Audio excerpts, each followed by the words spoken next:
श्रवण रत्न प्रणत सागर जी महाराज के 44वें अवतरण दिवस के उपलक्ष्य में गुरु भक्त परिवार हुकुमचंद सेठी, इंदु सेठी, प्रवीण सेठी, मेघा सेठी, माहिर सेठी, सुरेश चंद सेठी, प्रकाश चंद सेठी, अशोक कुमार सेठी, नागपुर। वरिहंताणं नमो सिद्धाणं नमो आयरीयाणं नमो अज्जायाणं नमो लोय सुवसाहुणं।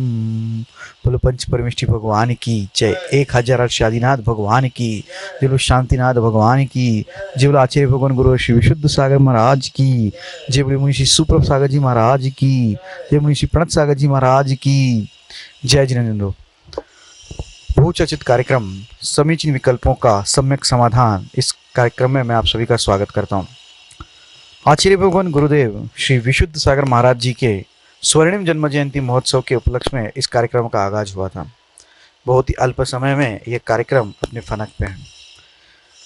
आचार्य भगवान गुरुवर विशुद्ध सागर जी का परम आशीर्वाद एवं मुनि श्री सुप्रभ सागर जी एवं मुनि श्री प्रणत सागर जी महाराज की अथक परिश्रम से ये कार्यक्रम चल रहा है।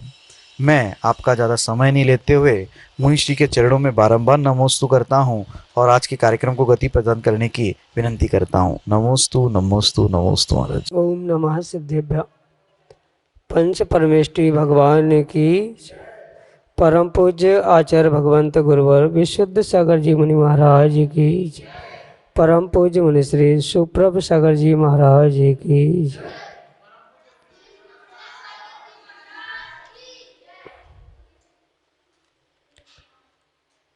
समीचीन विकल्पों का सम्यक समाधान। सम्यक ज्ञान की एक ऐसी अनूठी विधा जिसे परम पूज्य मुनि श्री सुप्रभ सागर जी महाराज ने सम्यक समाधान नाम दिया।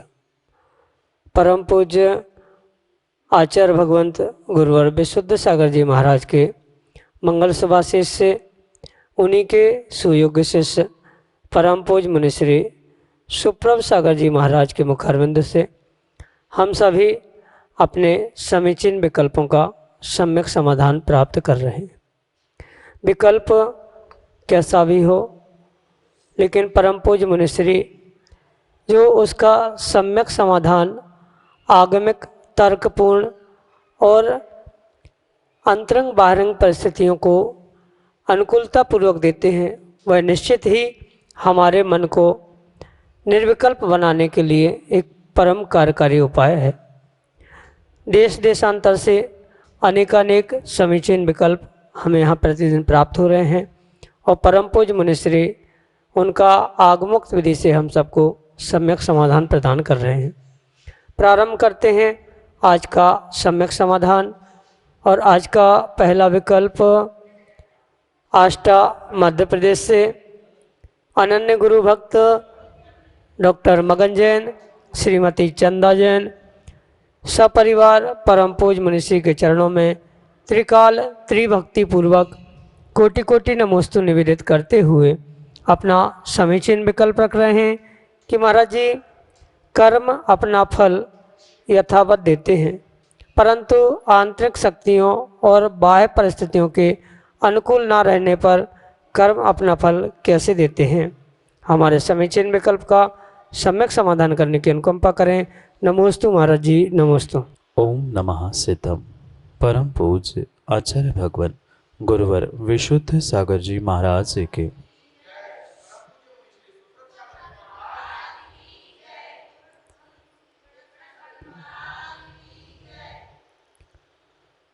कर्म एक अपने आप में स्वतंत्र रूप से पुद्गल द्रव्य है और उस पुद्गल वर्गणाओं के निमित्त से जीव को और आत्मा के प्रदेश यानी जीव और कर्मों के प्रदेश जिस अवस्था में एक दूसरे में बंध को प्राप्त होते हैं उसे ही कर्म बंध कहते।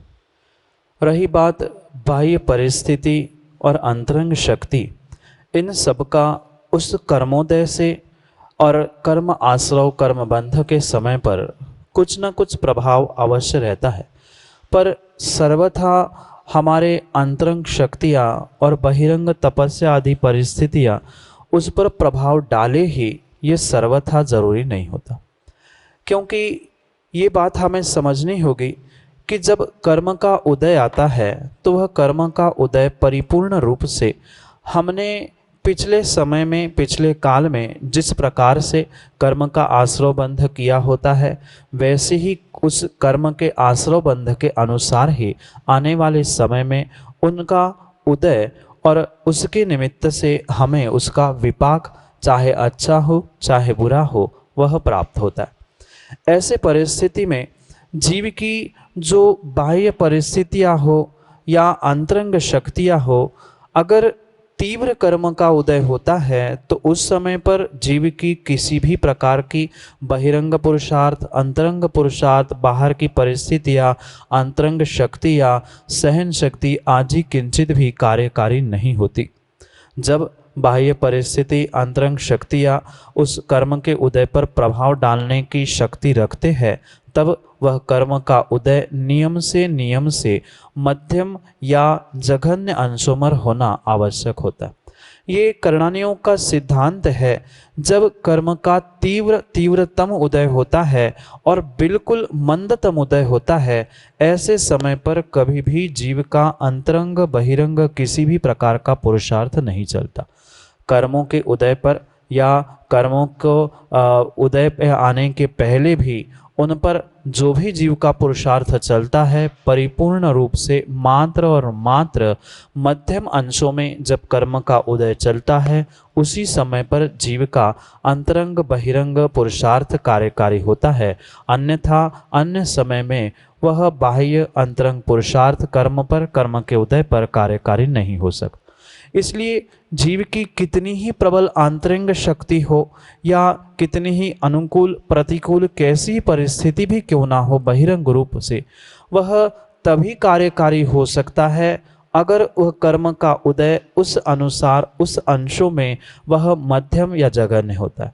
अगर वह कर्म का उदय तीव्रतम होने पर भी अगर हमारा पुरुषार्थ उतने तीव्र और तीव्रतम होता है, पर वह कर्म का वैसा अगर नियोग होता है तो ही वह कार्यकारी हो सकता है, अन्यथा वह बहिरंग अंतरंग रूप से कितना ही जीव पुरुषार्थ कर ले, उसके उदय को बदलने की शक्ति नहीं रहती। एक बात यह भी है, कुछ कर्म ऐसे होते हैं जिसे आगम में निधत्ति निकाचित जैसे कर्म कहे जाते हैं, जिनका संक्रमण, उत्कर्षण, अपकर्षण आदि कुछ भी नहीं होता। उन कर्मों पर अंतरंग शक्तियाँ, बहिरंग पुरुषार्थ, बहिरंग परिस्थिति किंचित भी कार्यकारी हो ही नहीं सकती। उसके अलावा जो शेष कर्म होते हैं जिनका संक्रमण, उत्कर्षण, अपकर्षण आदि होना संभव होता है, उनको भी मध्यम अंशों में आना आवश्यक होता है। तभी जीव का कुछ पुरुषार्थ, परिस्थितियाँ या अंतरंग शक्तियाँ उसको प्रभाव कर सकती है या उस पर प्रभाव डाल सकती है। अन्यथा जो जैसा कर्म उदय में आया है, एक बार वह कर्म उदय में यानी विपाक में आने के बाद उसको बदलने की शक्ति नहीं होती, पर उसके पूर्व यानी कर्म में विपाक यानी उदय में आने से पहले ही जीव ने बहिरंग रूप से तपस्या की है, अंतरंग रूप से तपस्या की है, तो कर्म उदय आने से पहले उसको बदलने की अधिक शक्ति जीव के पास होती है। पर उदय आने पर वह भी बदल सकता है, पर वहाँ एक कंडीशन है, वह मध्यम अंशों में होना आवश्यक है और वह निधत्ति निकाचित रूप नहीं हो तो ही बदल सकता है। अन्यथा उदय में आए हुए कर्मों को बदलना हर किसी के पुरुषार्थ की बात नहीं होती। इसलिए यही आपके लिए सम्यक समाधान है। अगला विकल्प भक्तोल्य सद्वर्षा योग 2019 मड़ौरा की पावन धरा से श्रीमती सुषमा जैन सपरिवार परम पूज्य मुनिश्री के चरणों में कोटि कोटि नमोस्तु निवेदित करते हुए अपना समीचीन विकल्प रख रहे हैं कि महाराज जी, नंदीश्वर द्वीप के जिनालयों में जो 108 प्रतिमाएं हैं, तो क्या देवगण उन 108 प्रतिमाओं का प्रतिदिन अभिषेक पूजन करते हैं? हमारे समीचीन विकल्प का सम्यक समाधान करने की अनुकंपा करें। नमोस्तु महाराज जी, नमोस्तु। माँ, सबसे पहली बात तो जो नंदीश्वर द्वीप है और उस नंदीश्वर द्वीप में जो अकृत्रिम चैत्यालय और जिनबिंब विराजमान हैं, उनकी संख्या मात्र 52 है। 108 उस नंदीश्वर के निमित्त से नहीं, अपितु आपने कुछ और समझकर या और सुनते हुए उसकी संख्या 108 गई। जो उस नंदीश्वर द्वीप में उस नंदीश्वर के निमित्त से या वहाँ जो अकृत्रिम जिनबिंब जिन चैत्यालय और जिनालय आदि है, वह परिपूर्ण रूप से वह 52 की संख्या में है। और जो देवों की पूजा भक्ति आराधना के निमित्त से आपका ये विकल्प है, वह परिपूर्ण रूप से जरूरी नहीं है कि जो अकृत्रिम जिनबिंब जिन चैत्यालय हुआ करते हैं, जरूरी नहीं है कि उन जिनबिंबों का प्रतिदिन प्रति समय 3 कालों में वह अभिषेक हो, पूजा हो। बहुत सारा वर्तमान में ही नहीं, भूत के कालों में भी हमें इन दृष्टांतों से वाकिफ होना जरूरी है कि नंदीश्वर जैसे अनेक स्थानों पर जहाँ जहाँ अकृत्रिम जिनबिंब जिनालय आदि होते हैं, वहाँ पर स्वर्गों के देव आते हैं, वहाँ उनकी आराधना करते हैं, पूजा अभिषेक आदि सब कुछ करते हैं। पर यह कोई नियामक नहीं है कि प्रतिदिन कोई उन मंदिरों में प्रतिमाओं के पास पहुँचे और प्रतिदिन उनका अभिषेक हो, उनकी पूजा हो। यह किंचित भी आवश्यक नहीं है। ये बहुत सारे जीवों के भीतर जो भ्रम है कि अगर हम प्रतिदिन भगवान की पूजा आराधना अभिषेक नहीं करेंगे तो भगवान का क्या होगा, भगवान भगवान नहीं रहेंगे क्या, ऐसा किंचित भी नहीं है। चाहे कोई उन भगवान की प्रतिमाओं का प्रतिदिन अभिषेक पूजा अर्घ्य आदि ना भी चढ़ाए, पर फिर भी परिपूर्ण रूप से ये बात हमें स्वीकार करनी होगी कि जो भगवान की प्रतिमा चाहे तीर्थ क्षेत्रों में विराजमान हो या नंदीश्वर जैसे कोई अकृत्रिम स्थानों पर वह स्थायी रूप से विराजमान हो, ये कंपलसरी या नियामक नहीं है कि प्रतिदिन उनका अभिषेक होना, पूजा होना कोई आवश्यक अनिवार्य रूप से नहीं है। अगर क्वचित कदाचित उन प्रतिमाओं का अभिषेक नहीं हुआ, पूजा पाठ अर्घ्य आदि भी नहीं चढ़ाया गया है, तो किंचित भी भगवान के गुणों में कमी या भगवत्ता में कमी आने वाली नहीं है। भगवान के गुण जैसे थे, जितने थे उतने ही रहेंगे, उसमें किंचित भी कम घटबढ़ होने वाली नहीं है। इसलिए ये नियामक नहीं बनाया जा सकता कि स्वर्गों के देव आकर नंदीश्वर के उन जिनबिंब जिन चैत्यालयों की प्रति समय प्रतिदिन पूजा अभिषेक करते हैं। यह कोई नियामक नहीं है, पर ऐसा भी हो सकता है। जो सम्यक दृष्टि जीव होते हैं, यह तो कथानक आपने पढ़ा भी होगा पूजा आदि में कि नंदीश्वर के मतलब अष्टानिका के 8 दिनों में वर्षों में 3 बार वह स्वर्गों से देव आकर वहाँ तो आराधना करते हैं। इसका तो दृष्टांत मिलता है, कथानक भी मिलता है, पर ऐसा हम नहीं कह सकते कि कोई नहीं पहुँचता होगा, या ऐसा भी नहीं कह सकते कि रोज पहुँचता ही होगा। ऐसा कोई नियामक बंधन रूप उन देवों पर बंदिश नहीं है कि आज जैसे हमारे मंदिरों में व्यवस्था बनी है कि जैसे स्थान घर कम होते हैं तो आज इनकी बारी कल उनकी बारी, ऐसी कहीं बारी नंदीश्वर आदि अकृत्रिम चैत्यालय में जिन बिंबों में नहीं है। जिसका जैसा सहज परिणाम होता है, भाव होते हैं, वह देव वहाँ पहुँचते भी है, कभी नहीं भी पहुँचते हैं। कभी ऐसा भी होता है कि अष्टानिका आदि पर्वों में बहुत सारे देव अभिषेक करने पहुँचते हैं, और कभी कभी ऐसे भी दिन जा सकते हैं जहाँ कोई भी देव नहीं पहुँचा हो। इसलिए वह नियामक नहीं है कि स्वर्गों के देव अष्टानिका उस नंदीश्वर द्वीप में अन्य दिनों में प्रतिदिन पहुंचकर अभिषेक करें। ये किंचित भी नियामक नहीं है। वे जा भी सकते हैं, नहीं भी जा सकते हैं, उसमें कोई विकल्प नहीं है। यही आपके लिए सम्यक समाधान। अगले विकल्प के लिए एक छोटा सा बालक हमारे सामने है, नमी जैन, चिरगांव, उत्तर प्रदेश से। नमस्ते महाराज जी, मेरा प्रश्न यह है कि हम धोती दुपट्टा पहनकर ही अभिषेक पूजन क्यों करते हैं और कोई से वस्त्र पहनकर अभिषेक पूजन क्यों नहीं कर सकते? नमस्ते।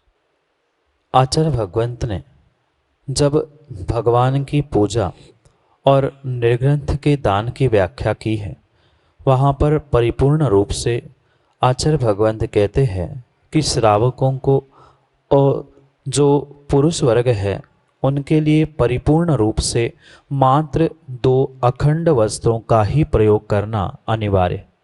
उस अखंड वस्त्रों में एक धोती और दूसरा ऊपर का दुपट्टा ये दो ही वस्त्रों का व्याख्यान आगम ग्रंथों में प्राप्त होता है। जहाँ वह सोले के वस्त्र या अभिषेक पूजन दान आदि की व्याख्या आती है, वहाँ उस पुरुष वर्ग के लिए किसी भी प्रकार से शर्ट पैंट कुर्ता पायजामा भले ही वे सोले के बनाकर डाले हैं, वह किंचित भी सोले के माने नहीं जा सकते, क्योंकि जो अखंड वस्त्र है उसके ही विषय में आगम ग्रंथों में व्याख्यान मिलता है। और जो अखंड वस्त्र किंचित भी किसी भी प्रकार से सिलाई की है, जैसे वर्तमान में बहुत सारे लोग दिखावे के चक्कर में वह सिली सिलाई धोती पहनते हैं, सिली सिलाई दुपट्टे पहनते हैं, तो आचार्य भगवंतों ने उन सिली सिलाई धोती दुपट्टों के लिए या किसी अन्य प्रकार के कुर्ते पैजामे शर्ट पैंट आदि को शुद्ध वस्त्र में ग्रहण किया ही नहीं है। ये परम सत्य है। जितनी शुद्धि के साथ हम उन देवशास्त्र गुरु के पास पहुंचते हैं, उतनी ही विशुद्धि हमारे परिणामों में बनती है। इसलिए जो शर्ट पैंट हो, कुर्ते पायजामे आदि अन्य अन्य वस्त्र है, वह किसी भी प्रकार से भले ही पानी में डालकर उसे आपने सोले के बनाए हैं, पर वे सोले के हो ही नहीं सकते। जहाँ सोले का और शुद्ध वस्त्रों का व्याख्यान आता है, वहाँ अधो वस्त्र और उत्तरीय वस्त्र यानी धोती और दुपट्टा, ये दो ही वस्त्र पहनने के लिए पुरुष वर्गों के लिए आदेश आचार्य भगवंतों ने किया। उसके साथ साथ वह अखंड वस्त्र नहीं रहने के कारण यानी शर्ट पैंट कुर्ता आदि वह कहीं ना कहीं सिलाई होने से, वहाँ जहाँ सिलाई होती है वहाँ नमी रहने से वह किंचित भी शुद्ध या सोले के हो नहीं सकते। इसलिए जिसमें कोई छेद नहीं है, फटा नहीं है, जिसकी सिलाई नहीं हुई है, ऐसे अखंड वस्त्र जिसे धोती दुपट्टा अधो वस्त्र उत्तरीय वस्त्र कहते हैं, मात्र उनको ही पहनकर अभिषेक और निर्ग्रंथों को दान देने की व्याख्या कही है। अन्य किसी भी प्रकार से किसी वस्त्र को पहनकर श्रावक उस अभिषेक पूजा को प्राप्त नहीं कर सकते, क्योंकि ये आगम का भी विधान है। और सीधी सी बात है कि हम भी अपना विवेक रखें कि कितने ही सोले के आप शर्ट पैंट पहन लेना, पर वो भाव नहीं बनते जो धोती दुपट्टा पहनकर बनते हैं। भले ही धोती दुपट्टा कभी सोले के नहीं भी हो, पर फिर भी व्यक्ति धोती दुपट्टा पहनकर कोई पाप करने के लिए होटल आदि स्थानों पर जा नहीं सकता। पर वह शर्ट पैंट कितने ही शुद्ध क्यों ना हो, कितने ही सोले के क्यों ना हो, वह पर किंचित भी उसका प्रयोग हम सोले के रूप में या पूजा पाठ दान आदि के निमित्त से नहीं कर सकते। इसलिए आगम के भी परिप्रेक्ष्य में और एक हमारा विवेक या उसके पीछे कुछ तार्किक ज्ञान भी प्राप्त करते हुए श्रावक को और पुरुष वर्ग को विशेष करके उन दो ही वस्त्रों को पहनकर दान और पूजा करने का, अभिषेक करने का व्याख्यान प्राप्त होता है। वर्तमान में चाहे सिली सिलाई धोती दुपट्टे हो या और भी बहुत सारे वस्त्रों को कोई शर्ट पहनकर उसके ऊपर पहनता है, कोई बनियान आदि पहनकर भी करता है, तो आगम के परिप्रेक्ष्य में वह परिपूर्ण रूप से गलत है। मात्र धोती और दुपट्टा जिसमें कोई छेद नहीं है, सिलाई नहीं है, ऐसे अखंड वस्त्रों को ही पहनकर आहार दान और भगवान का पूजन अभिषेक करने की आज्ञा है, अन्य नहीं, अन्यथा नहीं। अगले विकल्प के लिए गुरुसराय झांसी उत्तर प्रदेश से हमारे सामने हैं आदि जैन अपने समीचीन विकल्प के साथ। नमोस्तु महाराज जी, नमोस्तु महाराज जी, नमोस्तु महाराज जी। मेरा समीचीन विकल्प यह है कि आदिनाथ भगवान से पहले तो कोई भी भगवान नहीं थे, फिर भी वह किसकी आराधना करते थे। मेरा समीचीन विकल्प का उत्तर दें गुरुदेव। नमोस्तु। आदिनाथ भगवान इस युग के प्रथम तीर्थंकर थे, प्रथम भगवान के रूप में पूजे जाते। उनका नाम भी आदिनाथ ऋषभदेव इसी से पड़ा था कि इस युग के प्रारंभ के वे तीर्थंकर, इस वर्तमान चौबीसी के वे पहले तीर्थंकर थे, इसलिए उनको आदिनाथ नाम से भी लोग पूजते। रही बात उन आदिनाथ भगवान के तीर्थंकर स्वरूप में या उसके पूर्व अवस्था में भी वह कौन से भगवान को पूजते थे, बहुत सारे जीवों को यह भ्रम है कि तीर्थंकर भगवान सबको नमोकार मंत्र जैसे हम पढ़ते हैं वैसे ही पढ़ते होंगे क्या, पर नहीं। जो तीर्थंकर भगवान होते हैं वह परिपूर्ण रूप से स्वयंभू कहलाते हैं, यानी वे किसी अन्य अरिहंत भगवान के सामने, तीर्थंकर भगवान के सामने अपने माथे को नहीं झुकाते। नमोकार मंत्र भी वे परिपूर्ण रूप से नहीं पढ़ते। वे मात्र अपने से श्रेष्ठ जो सिद्ध भगवान होते हैं, मात्र उन सिद्ध भगवंतों की ही आराधना करते हैं। उनके पूर्व हालांकि बहुत सारी चौवीसियाँ हो चुकी, बहुत सारे तीर्थंकर भी हो चुके, पर फिर भी वे किसी भी प्रकार से अपने आप में स्वयंभू और तीर्थंकर होने के कारण से वे अन्य किसी अरिहंत प्रभु के सामने झुकते ही नहीं हैं।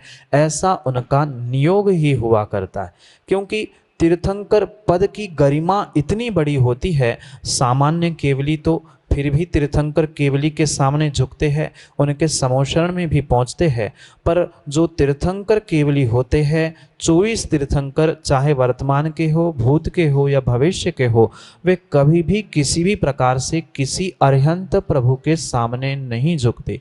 मात्र और मात्र वे जब भी आराधना करते हैं, ध्यान करते हैं, तब मात्र सिद्ध परमेष्ठी का, सिद्ध भगवान का ही करते हैं। इतना ही नहीं, अपितु जब वह तीर्थंकर भगवान दीक्षा आदि लेते हैं तो दीक्षा लेते समय भी वे मात्र अपने से ज्येष्ठ श्रेष्ठ ऐसे जो 8 कर्मों का नाश करने वाले सिद्ध भगवान, सिद्ध परमेष्ठी होते हैं, उन सिद्ध भगवानों को ही साक्षी मानकर दीक्षा लेते हैं और नमः सिद्धेभ्या इतना ही उच्चारण करके अपने केशों का पंचमुष्टि केशलोंच भी किया करते हैं। इसलिए वे किसी भी भगवान के सामने यानी अरिहंत भगवान के सामने नहीं झुकते। यह उनका नियोग है। मात्र और मात्र वे सिद्ध प्रभु के सामने, सिद्ध परमेष्ठी को ही स्मरण करते हुए, उनका ही जाप ध्यान आदि करते हुए मोक्ष मार्ग पर आगे बढ़ते हैं और मोक्ष को भी प्राप्त करते हैं, क्योंकि उनका वैसा नियोग ही हुआ करता है कि तीर्थंकर भगवान कभी भी किसी के सामने, अन्य प्रभु के सामने, अन्य भगवान अरिहंतों के सामने वे झुकते नहीं हैं। ऐसा उनका नियोग होने से, वे धर्म तीर्थ को चलाने वाले होने से, एक उस मोक्ष मार्ग के सच्चे नेता रूप उनका अन्य लोग अनुकरण करने वाले होने से वह कभी किसी दूसरे का अनुकरण नहीं करते। किसी अरिहंत प्रभु की पूजा आराधना भक्ति आदि करने की उनको आवश्यकता नहीं होती। वे मात्र सिद्ध भगवानों को ही पूजते और मानते हैं और उनकी ही आराधना भक्ति पूर्वक ही वह अपने कर्मों की क्षपणा करते हुए सिद्धों जैसे ही बनने का प्रयास करते हैं। यह उनका नियोग है और यही आपके लिए सम्यक समाधान है। जय जिन बंधु, आप हम सभी लाभ ले रहे थे बहुचरित कार्यक्रम सम्यक समाधान का। सम्यक समाधान ये कार्यक्रम प्रतिदिन 5:13 पे यूट्यूब चैनल सुप्रभ वाच प्रसारित होता है। इसका प्रसारण पारस टीवी चैनल पे शाम को 4 बजे होता है। फेसबुक के माध्यम से इसका पुनः प्रसारण होता है। फेसबुक पे सुप्रभ वाच या श्रवण सुप्रभ सागर जी महाराज के नाम से पेज है, उस पेज के माध्यम से इसका प्रसारण होता है। अगर आप इस कार्यक्रम से जुड़ना चाहते हो, अगर आपके मन में उठने वाले इस विकल्पों का समीचीन समाधान प्राप्त करना चाहते हो, तो आप जो नीचे पट्टी पे या स्क्रॉल पे जो नंबर चल रहे हैं उस पे आप अपना समीचीन विकल्प भेज के इसका लाभ ले सकते हो। अगर आप जीमेल के उपभोक्ता है या आप ईमेल के उपभोक्ता है और अगर ईमेल के माध्यम से अपना समीचीन विकल्प भेजना चाहते हो तो हमारा ईमेल आईडी है samyak.samadhan@gmail.com। मैं मुनिश्री के चरणों में बारंबार नमोस्तु करता हूं और आज का कार्यक्रम यहीं पे समाप्त करता हूं। नमोस्तु नमोस्तु। श्रमण रत्न प्रणत सागर जी महाराज के 44वें अवतरण दिवस के उपलक्ष्य में गुरु भक्त परिवार हुकुमचंद सेठी, इंदु सेठी, प्रवीण सेठी, मेघा सेठी, माहिर सेठी, सुरेश चंद सेठी, प्रकाश चंद सेठी, अशोक कुमार सेठी, नागपुर